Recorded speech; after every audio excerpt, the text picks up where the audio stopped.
નમસ્કાર, VTV news સાથે હું છું જુહી। સૌથી પહેલા વાત રાજકોટમાં વિઠ્ઠલ રાદડિયાએ હાર્દિક પટેલ અને ઉદ્ધવ ઠાકરેની મુલાકાત પર પ્રતિક્રિયા આપી છે। હાર્દિક પર પ્રહાર કરતા કહ્યું કે હાર્દિક કોઈ પણ પક્ષમાં જોડાય, ભાજપને કોઈ ફરક નહીં પડે।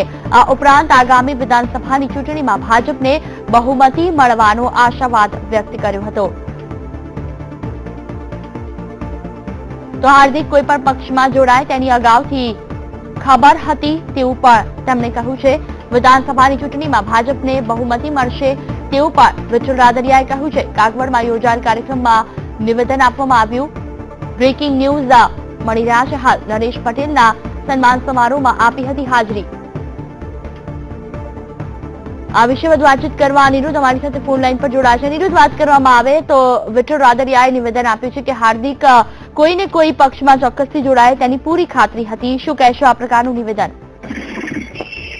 જો ખાસ કરીને વિઠ્ઠલભાઈ રાદડિયાની વાત કરવામાં આવે તો કાગળ ખાતે આજે જે ખોડલધામના ટ્રસ્ટી છે, જે ચેરમેન છે, નરેશ પટેલનો સન્માન સમારોહ યોજવામાં આવ્યો ત્યાં તેને એવી એક વાત કરી હતી કે અગાઉ પણ એક વિવાદમાં તેઓ આવી ગયા હતા કે હાર્દિક પટેલ છે એ લેવા પટેલ એને કઈ પણ લાગે બને, ત્યારે આજે વધુ એક વિવાદાસ્પદ નિવેદન આપ્યું છે જેની અંદર તેને એવું કીધેલું છે કે હાર્દિક છે એ અમને ખબર જ હતી કે અગાઉ કોઈ પણ એક પક્ષમાં જોડાવાનો જ હતો અને શિવસેના સાથે તે જોડાય તો અમને ગુજરાતની અંદર કોઈ ફેર નથી પડતો। આગામી વિધાનસભાની ચૂંટણીની અંદર ભાજપને 100% બહુમતી મળશે, પણ હાર્દિક જે કરી રહ્યો છે એ ખોટા રસ્તે જઈ રહ્યો છે તેવું તેનું નિવેદન હતું।